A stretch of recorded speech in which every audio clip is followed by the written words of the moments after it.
done it enough. History is repeating itself right in front of us. As a follower of Jesus Christ, you know I'm a woman of faith. I don't make any efforts to hide that. I'm watching the rise of Christian nationalism in America, and it is terrifying. And if you think, well, that could never really go wrong, spend 2 minutes with me. And let's look honestly at what happened in Germany before World War II. I'm coming to you from Germany. I've studied this so deeply.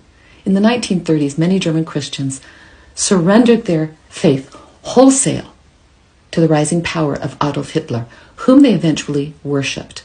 The Nazis wanted to fuse Christianity with nationalist, racist, and authoritarian ideas. So what did they do? They created something called the Reichskirche, or the Church of the Empire, a so-called Christian church that put the state, and of course its leader, above the gospel.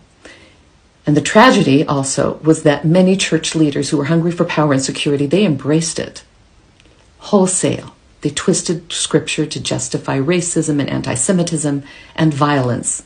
Loving your neighbor fell off the commandments first. It was forgotten. Instead, loyalty to nation and leader became the new leading commandment. And what also happened is that most Christians then went along. Obviously, their priests and their pastors were leading the way. And genuine faith was replaced by political dogma. The cross was, decorated in a flag, and Jesus was reduced to some sort of a mascot for the empire. And that is exactly what Christian nationalism is doing today in my home country, in the U.S. It demands Christians put America first, their political leader first, and it says that true faith means loyalty to one party and one leader, no matter the cost to Jesus's actual teachings.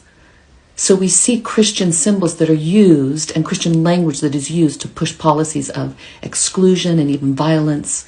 We see truth bent to fit propaganda. We see a movement that thinks it alone defines what Christianity is and who belongs in God's family and who even belongs in the nation. Now I know what comes when the church becomes an arm of the state. The lesson of the Reichskirche of Germany, where I have lived for many, many years, is clear. Whenever faith bows down to political power, it corrupts both the church and the country. It happened here in Germany. It can happen anywhere, including, yes, the United States of America, and it's our sacred duty to resist, to follow Jesus, not Caesar, to love the least of these, not to chase earthly power. Christians out there, don't be fooled. History is yelling a warning. The question is if you'll